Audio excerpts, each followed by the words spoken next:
so hopeful watching. And I love still reading what he has done.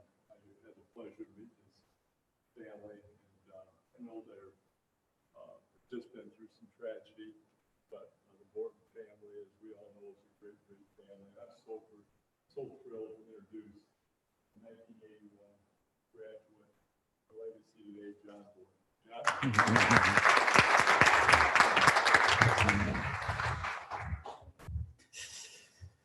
The legend that is Fred Smith.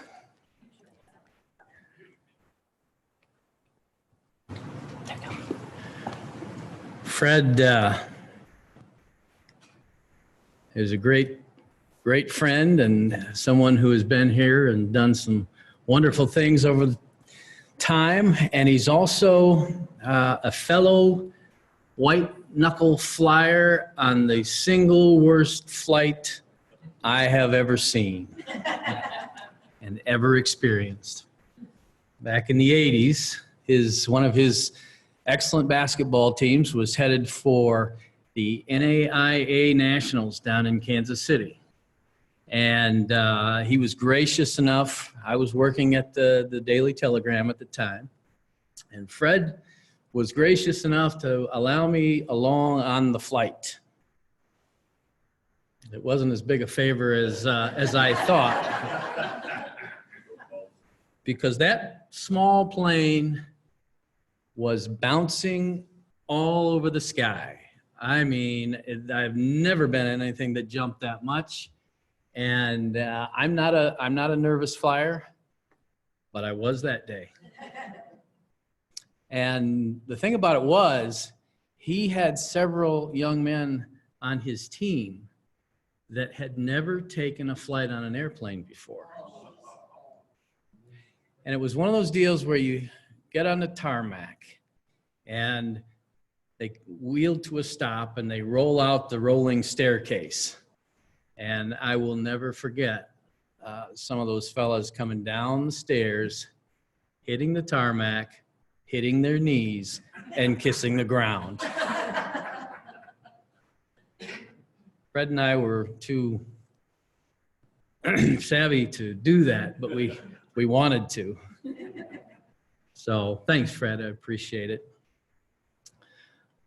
The fictional character Terrence Mann, played by James Earl Jones, once said it best, standing on the edge of the field of dreams.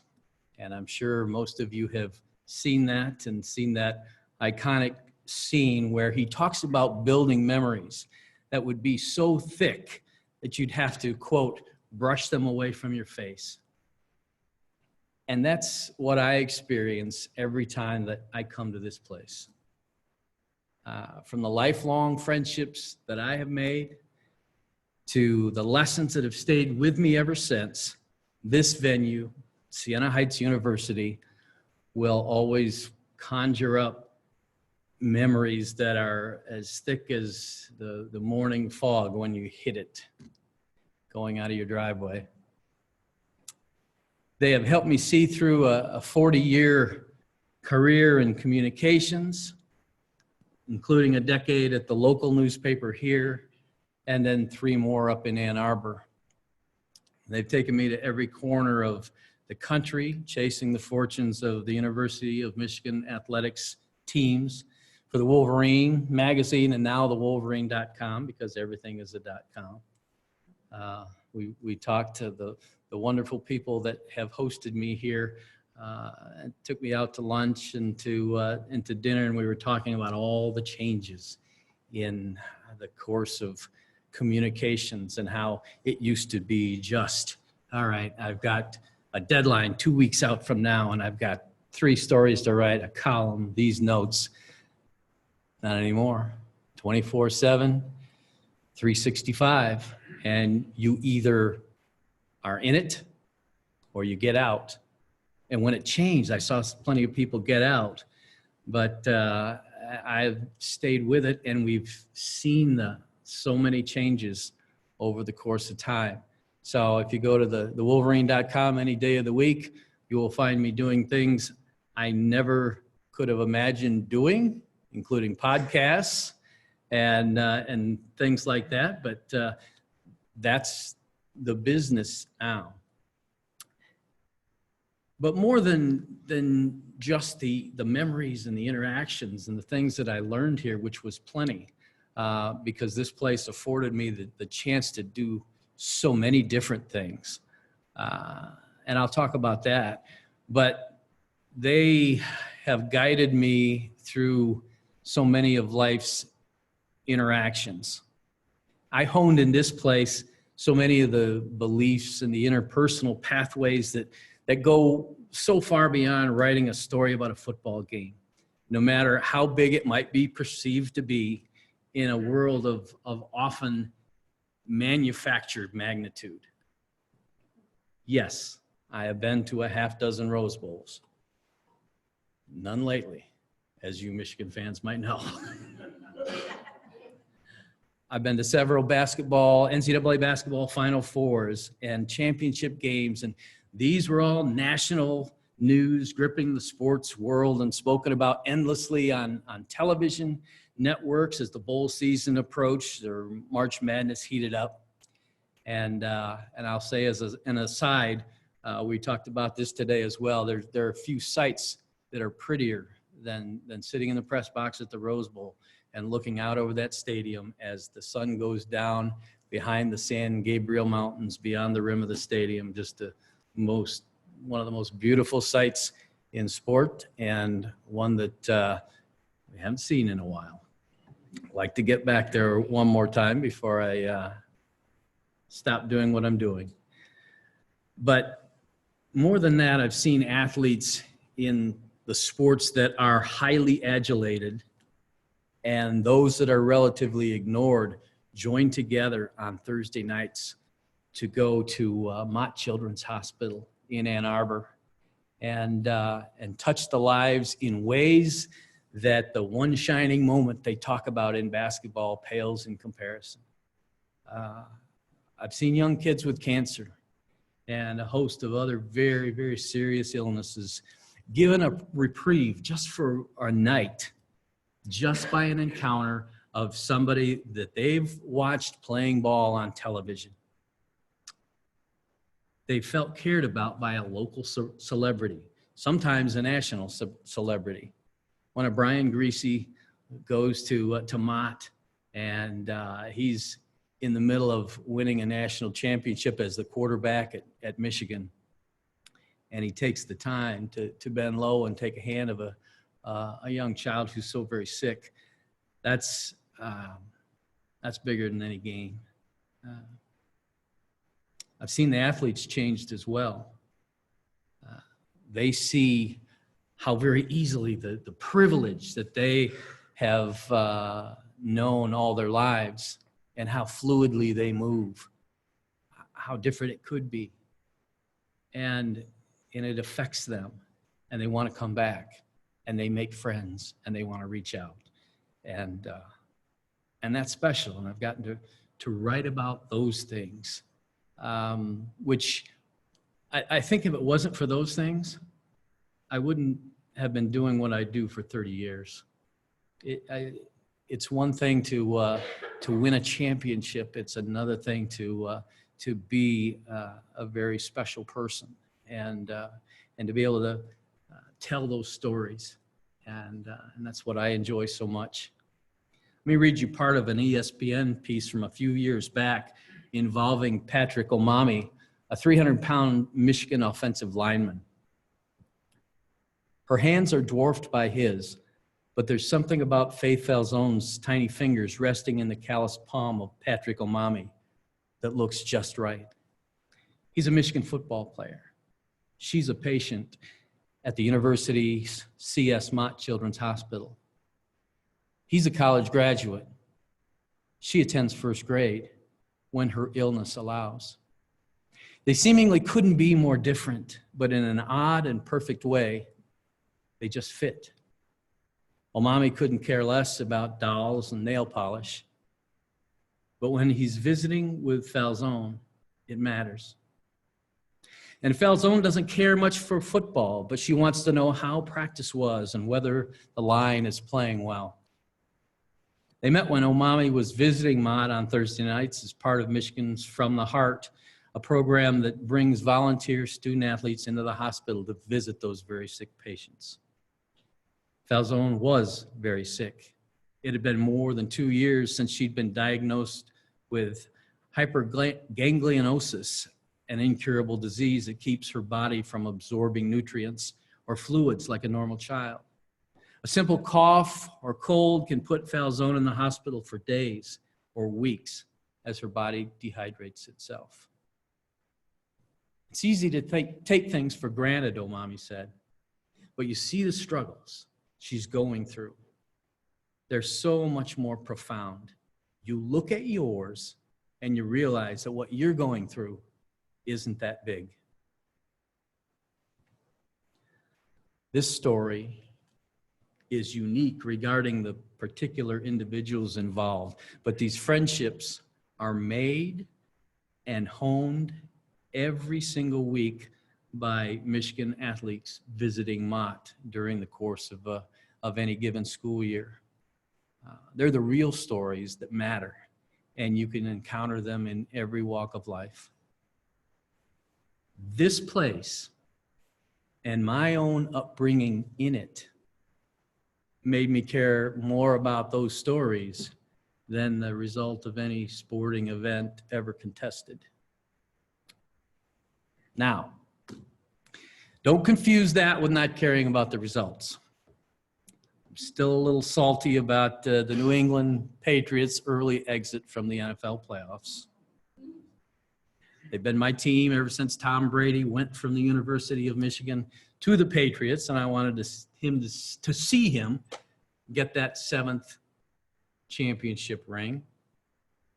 I guess he'll have to settle for 6 for the time being. Got to know Tom pretty well when he was at Michigan, along with a host of other bright lights in that athletic world over the past 30 years. Desmond Howard, Charles Woodson, Michigan's new basketball coach, Juwan Howard. I got a story about Juwan.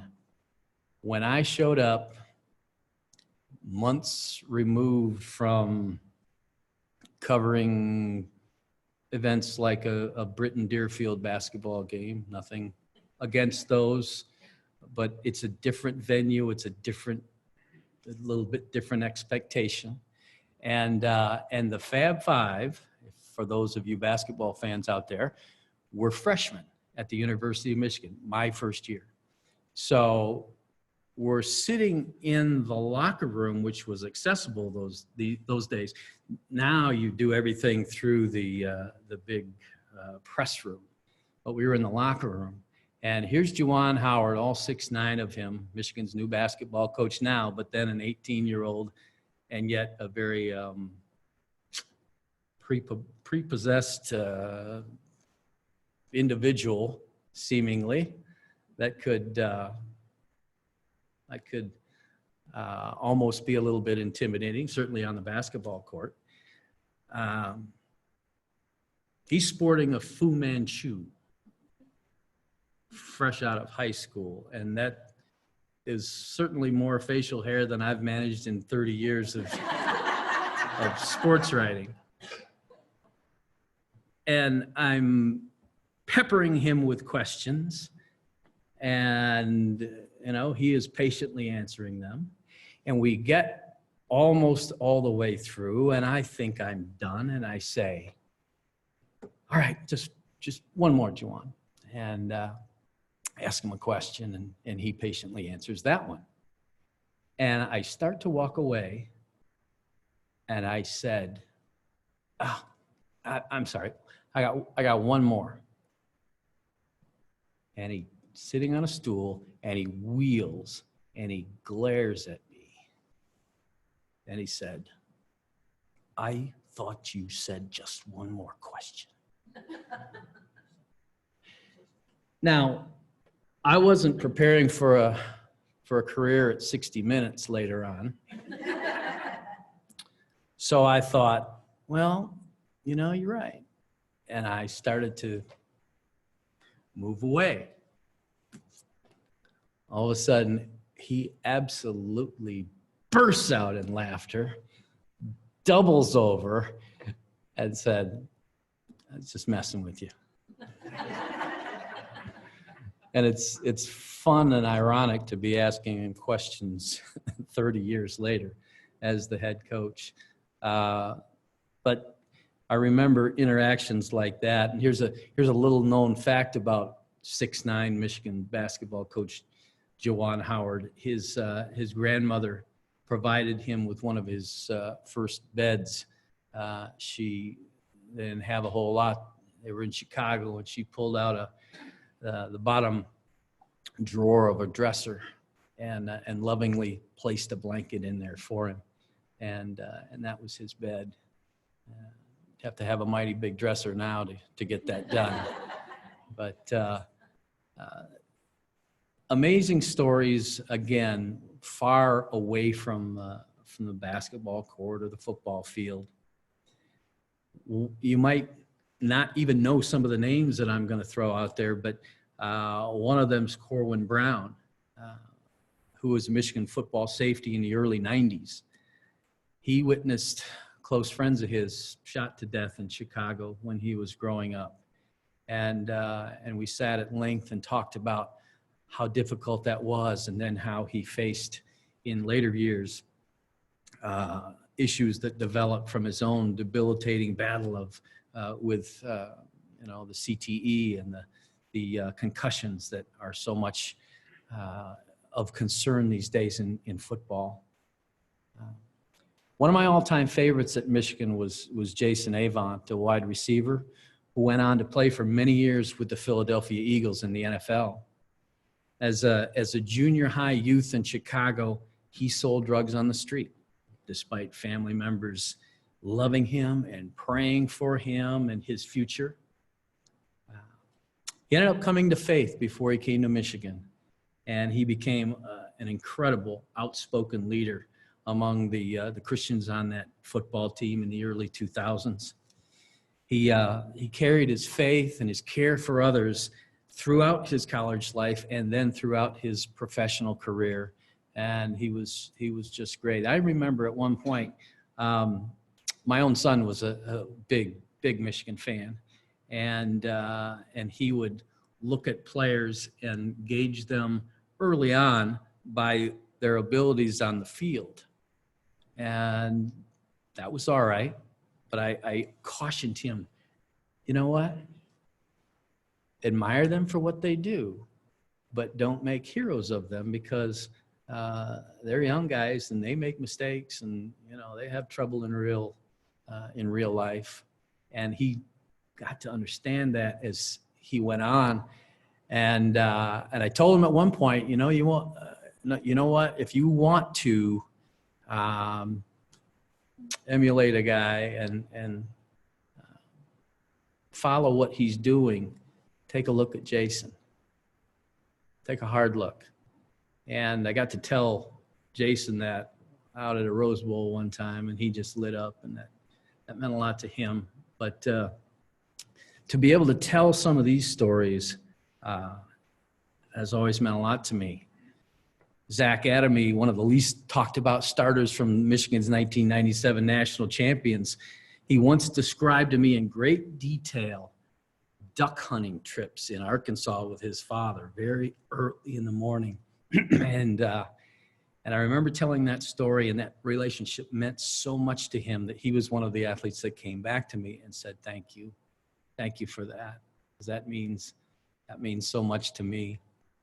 And again, it's things, it's great to write about football and basketball and watch championships and all that, but if that's all it is, then it isn't much. One of my recent favorites involves the story of Kwity Paye, who will be a senior defensive end at Michigan next year. And I got a chance to sit down with Kwity, who was on the cover of this magazine, and talk at length this fall.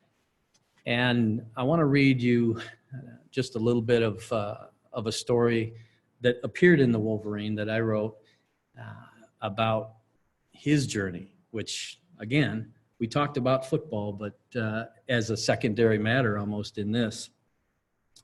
Quiddy Pay didn't like it much when people wrote him off as a, quote, three-star bum upon his commitment to Michigan.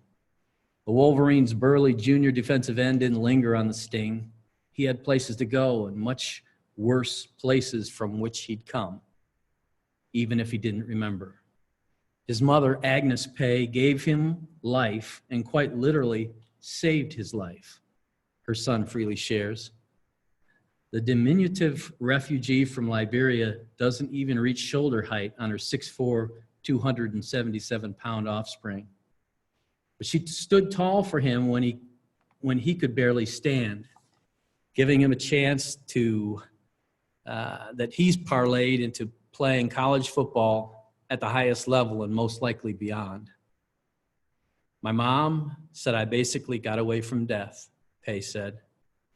Death loomed everywhere during the first Liberian Civil War. Citizens ran for their lives, carrying whatever they could and leaving the rest to avoid mass killings.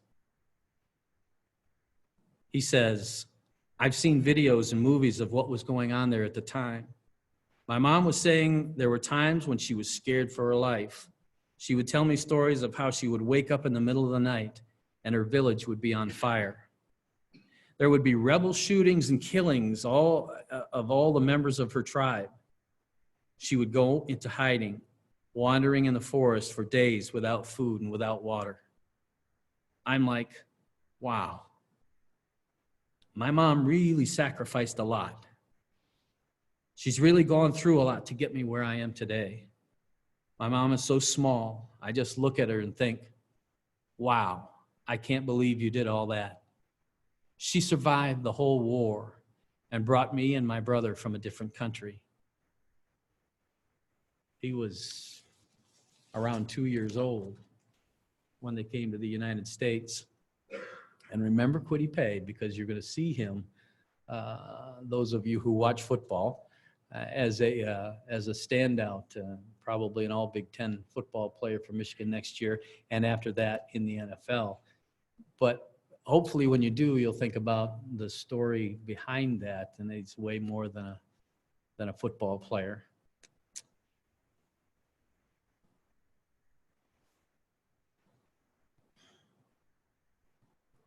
This is going to be partly personal for me, this next portion. I noted how special Sienna has been in my life, but my own journey began to be shaped before I even arrived here by someone who had never had the opportunity to be in a place like this.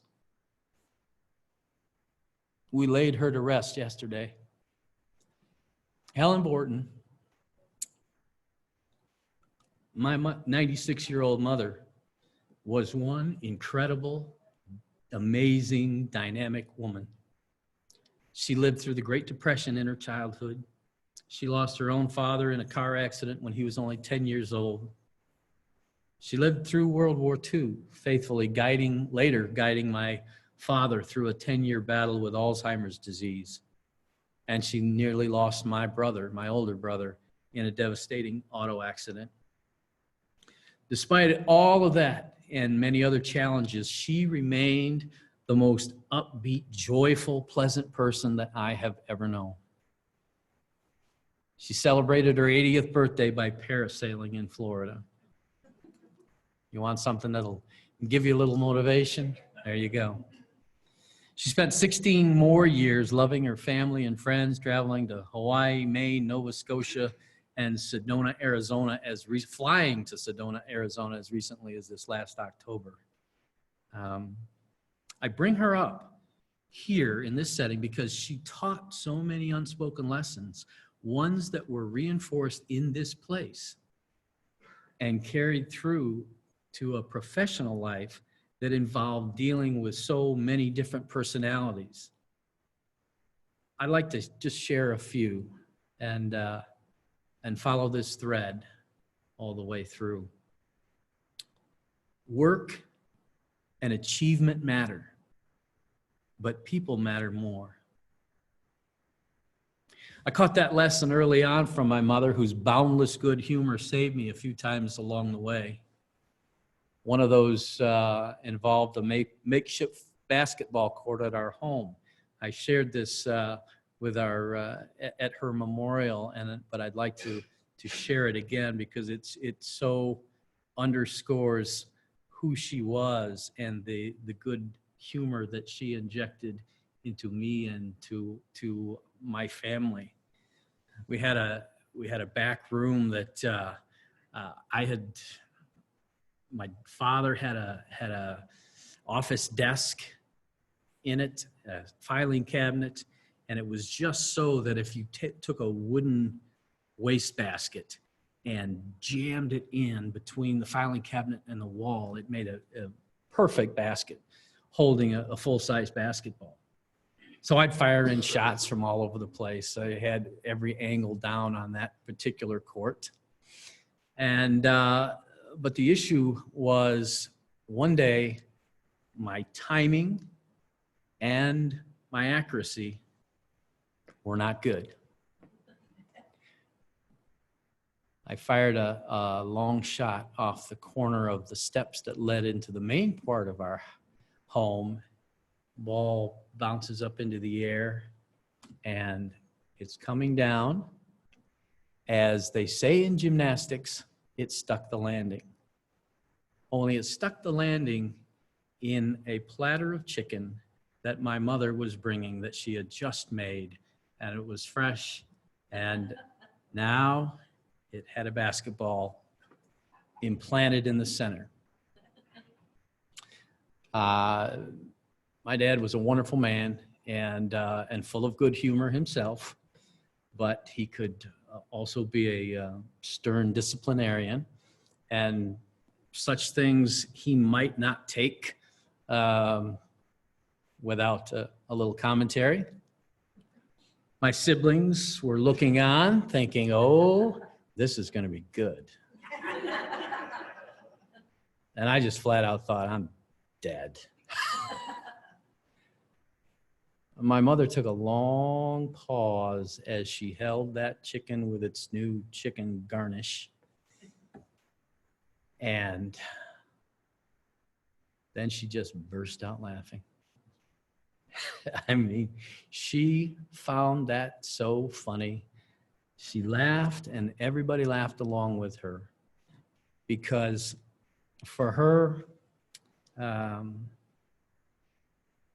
again, chicken was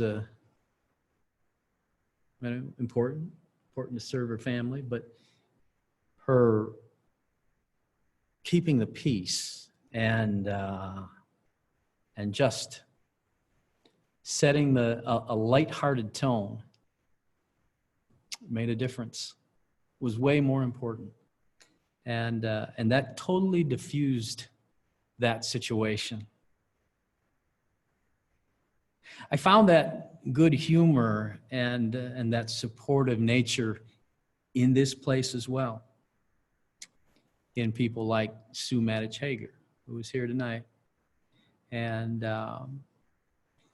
she's Sienna's longtime choral professor. She was my choral director then, during the very first madrigal dinner ever conducted here. She's my choral director now in the group Chiaroscuro. It's a men's, community men's chorus here. And it performs regularly at Holy Rosary Chapel if you ever want to take in one of those concerts. I know several people here already have. Now, Sue was and is demanding about the way a choir should perform. She might not double over laughing if you're consistently singing the wrong notes, nor should she. At the same time, she cares so deeply about individuals in any group, and they love her for it. We love her for it. Those sorts of things inform all of the experiences that I've mentioned regarding interactions in and around Michigan athletics. Winning games is important, sure, but people are so much more important. And the relationships I've had up there and the stories we've been able to tell and have been very meaningful. And there's that theme that carries through, and one that that certainly was reinforced in this place. Faithfulness and teamwork can't be overestimated. When my father was going through a 10-year battle against Alzheimer's disease, it was very difficult. My mom kept him at home as long as she possibly could, and I even left the University of Michigan, where I was doing some grad work, for a time to come home and try to help out. And he was there as long as he could be until he had to go to Lenawee Medical Care. And at one point in that difficult journey, my mother had an attorney set her down and say, you know, what you need to do is just divorce him. Now, I'm not saying you have to change anything else. You can go to the medical care facility every day, just like you always do, and take care of him, but you would be so far better off financially if you would divorce him. And her response, I wasn't there to hear it, but I know the gist of what she said, and it would have been the most gentle, good-natured telling of someone to go take a flying leap that you've ever heard. You know? She didn't care about the money. She cared about my dad. They were a team. I experienced plenty of teamwork here, from singing in Sue's choirs to serving as the editor of Spectra, the student newspaper here, to playing on intramural basketball squads with legends such as Fred Smith and Captain Video Kent Sheets, who was a longtime television and radio professor here. It was all about teamwork and not letting others down. I remember late nights at the Tecumseh Herald, where the staff of Spectra would be laying out the newspaper, not in the digital fashion with the laptops and all of the electronic page rendering, but by cutting off strips of newsprint that we would then paste up and, you know, cut that single line to make it just right, and all of that. And that was teamwork. And that was, you had to have a good nature to do that, because it was late, and it was, you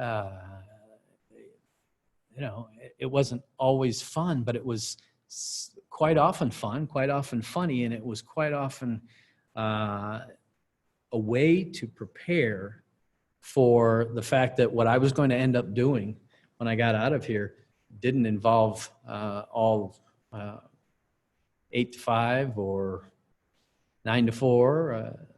As I told a class today that I got to speak in, they don't kick off at Michigan Stadium at 1 p.m. on Wednesday. You're working weekends, you're working nights, you're doing whatever you have to do. And I learned that here. When my work eventually moved to Ann Arbor, I got to know very well the man who delivered the famed the team speech. Iconic Michigan head coach Bo Schembechler penned a letter promoting our magazine when it first came out, and he never failed to follow it and discuss it with me. He maintained an office in the building named for him, Schembechler Hall, long after he retired. And I can recall so clearly, I'd be walking down the hall in Schembechler Hall and going to meet one of the current coaches to get some quotes, whether it be Lloyd Carr or one of his assistant coaches, and that door would be cracked just open just enough to Bo's office, and I'd be going by and I'd hear, "Borton, get in here." What are you going to do? When Bo calls, you go in the office. So I'd go in and he'd spin stories and rail against whatever athletic injustice was taking place at the time. But invariably, he would focus on his players from the 21 years of his coaching. I remember one of his greatest players ever, Reggie McKenzie, who was an All-American guard and then went on to play in the NFL. He described it this way. He said, "We all hated him until we loved him." And there was such a loyalty there, and there was such a closeness. When Bo passed in 2006, the day before the Michigan-Ohio State game, it was as if the fathers of hundreds of Michigan players had passed. And that's the power of a team and caring beyond the white lines of the field. And that is so much in evidence in so many ways here, those opportunities. Never give up. My mom definitely taught me that through all of her trials. She could have been miserable, having lost the love of her life for nearly the past 3 decades. She was the exact opposite. She chose to be happy. She chose to be joyful. She lived life. She played this past New Year's Eve in a euchre tournament at my home until midnight. Quitting wasn't an option. I experienced that here. Sister Mary Louise Hall figuratively beat the passive voice out of my writing as I went through, and I've reflected on this. Many of her lessons that she taught me in writing made their way to the Rose Bowl, to the Orange Bowl, to the Sugar Bowl down in New Orleans, to so many different places, and to a host of NCAA tournament venues in basketball. I learned from Sister Eileen Rice never to quit. She served as an inspiration and a challenge to me. Those carried on in Ann Arbor. Bo was known for saying, if you cheat, you've already lost, and you get better or you get worse. Quitting, not an option. From those on the playing fields to those far braver warriors at Mott Children's Hospital and venues like that. I was afforded the opportunity to do so many things here, and I took advantage of them, from Spectra to interning at the Daily Telegram to doing local broadcasts on the local radio stations, doing analysis and color commentary on high school football games. And I urged in the class that I got to talk to today, which was just full of great young people, and they were eager to learn. I said, you got to do that. Be as ready as you can when you go out of here. And someone else asked me, what is the greatest attribute that you can have that will assure you to be more successful? And I said, well, be as prepared as you can, but then have unlimited drive, and make sure that people know that you are going to get the job done, and you will do whatever it takes in a business, especially like what this is, where it is definitely not a 9 to 5. And though all of those facets of getting ready to go out there were honed right here. And I come back, and all the thoughts of all of that come back to me. So many memories. I'm brushing them away from my face, but pulling them in at the same time. I want to thank those at this university for helping me form and keep them. And thank you for your kind attention.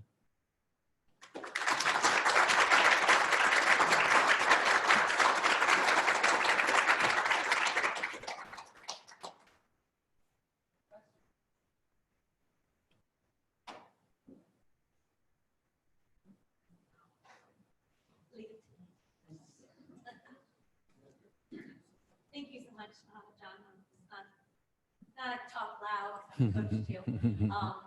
I would love to know, one of the questions I asked John just when I had a chance to visit today is, I am just thoroughly impressed that you started in the business when you started, and then instead of getting swept away with new technology, you continue to understand what it takes to continue to grow and in the field and the direction it's going.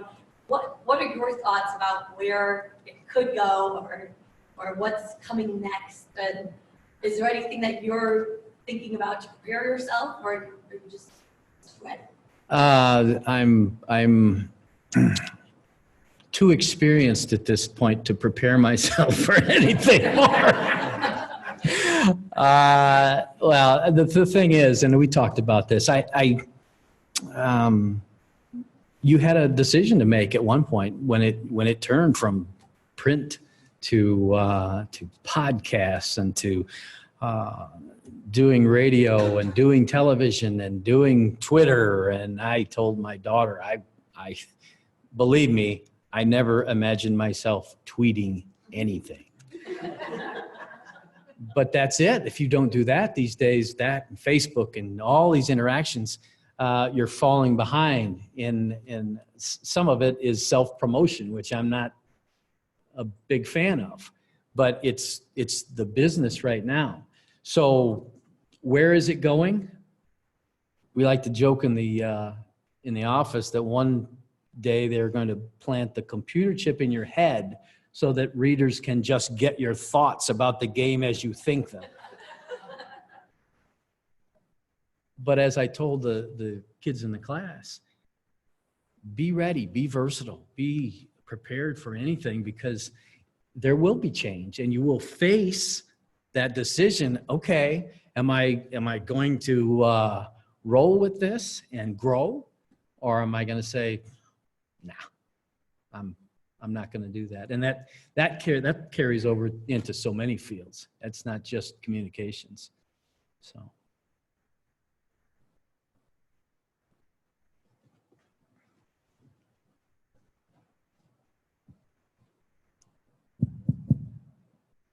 You are an amazing storyteller.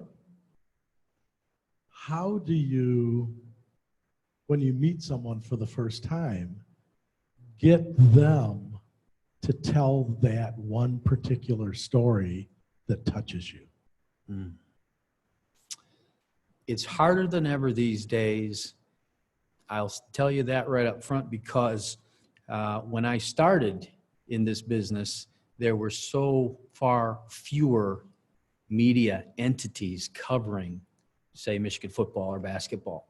And I could sit down with a young man or a young lady for 45 minutes to an hour and delve into their family and their life. And now it's much tougher, because everybody with a digital recorder and a laptop, it seems like, is crowding around and looking to do stories.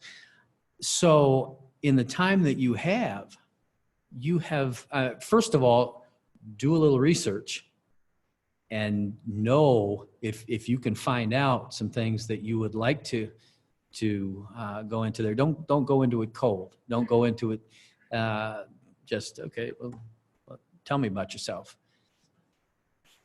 Go into it with some clear thoughts, but be open to and make them comfortable enough to where these conversations can lead. And it doesn't work every time, but those are the things that I'm really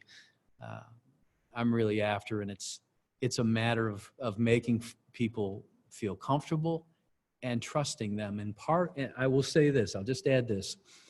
If you build a reputation as somebody that is not going to do some hatchet job or try to, twist what is being said, that becomes easier.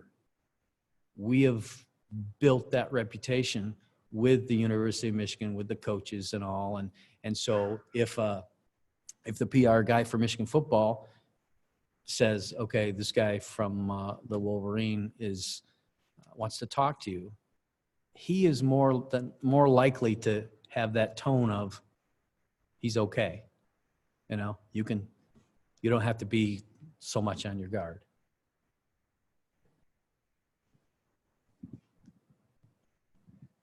First of all, I'd like to say thanks for coming out, as this has been very interesting. My question is, what's your relationship with former Michigan basketball player Travis Conlon, who, fun fact, my dad grew up with since he was a little kid? Well, that's neat. That's great. Travis, I remember him well when he was playing. He was always very polite and helpful, and just a good guy.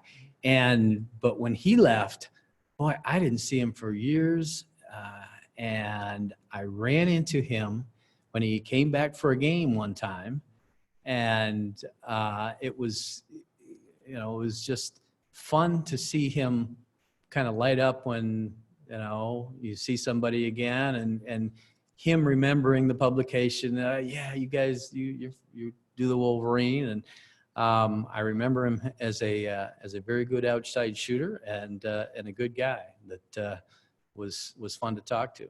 So, Right. From my experiences, that definitely sounds about right. Thank you.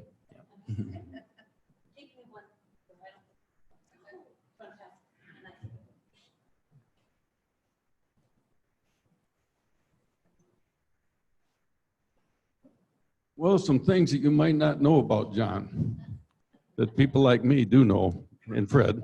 Oh wow! He was a I don't pretty think good we have that athlete. much time there, Coach. He was a pretty good athlete at Addison High School. Later become one of the better second basemen in slow pitch softball here in Adrian. Right, Fred? But more than that, he's a very, very good singer. I don't know how many of you know that. I thought he was going to be singing tonight. That's why I came. And my other comment is, who's going to be at Michigan longer, you or Jim Harbaugh?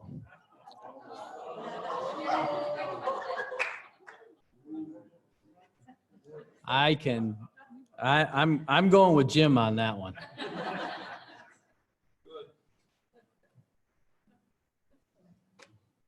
Any other questions? Come on.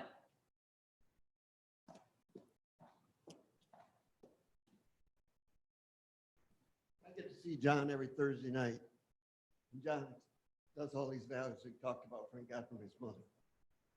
He helped me and my son to get through some tough times. I appreciate it, John. You're loyal and good for me. Thank you, sir. Much appreciated. Right back at you. I'd like to know when you first started at U of M, because I know you weren't where you are today.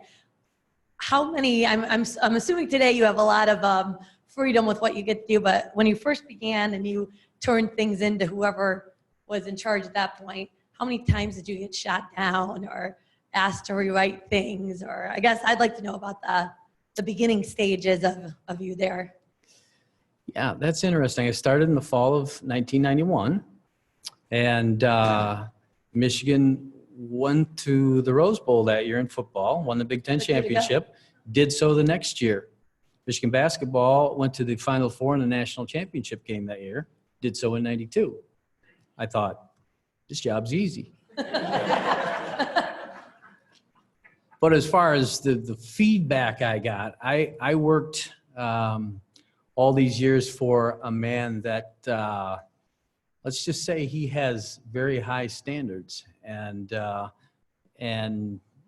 as a publisher, he was quite exacting in what he wanted. Now, I was somewhat fortunate in that he happened to like my style of writing and express that. But make a mistake and, you would know about it. So I would say that was it was a good check. It was a good part of the perfecting process because, I might write something that I thought was, pretty darn good. And I'd get it back and, are you sure about that? And so it was that thoroughness and that checking that you have to do. So I didn't have it too bad, but I certainly wasn't exempt from scrutiny. I'll ask a question, and I don't even need a microphone. The people online need to hear you. Was it always sports? I mean, I know it was always sports when you were a kid, but was it always sports that you wanted to write?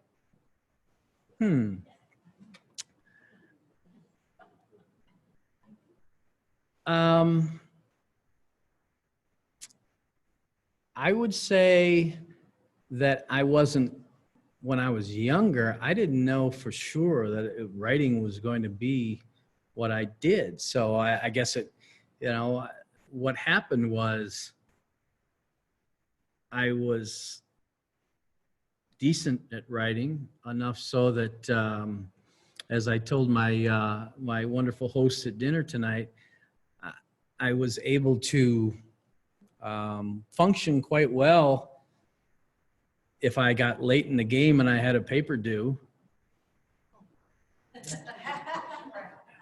And I decided that was preparation for working on deadline with a very short time to get something done.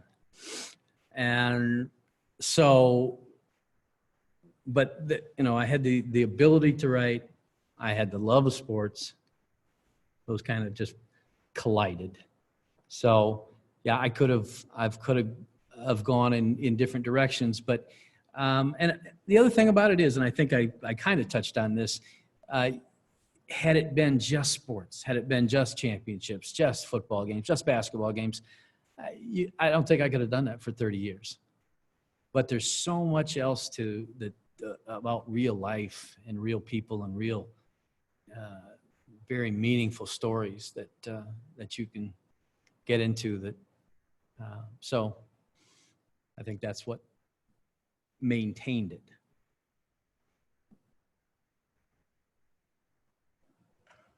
Anyone else? Okay, well, thank you so much, John. Another round of applause for John. Thank you all. And we have a reception out in the lobby. We'd like you all to come and join, and you can ask questions to John out there. And thank you all for joining us. It's been a great evening.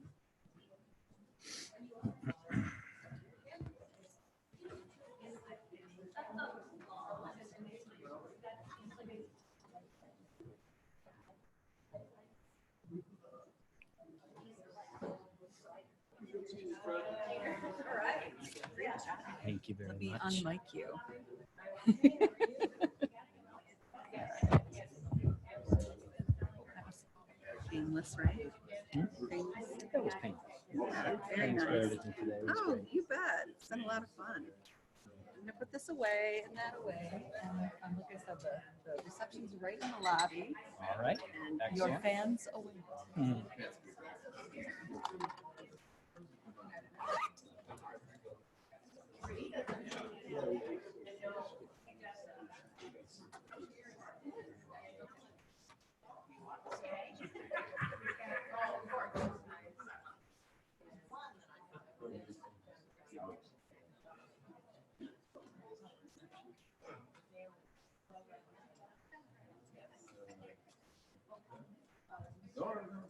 Good seeing you, John. You look like you probably do. I played with senior citizens down in Sylvania at 70 years old. Got a couple of years. You did something right.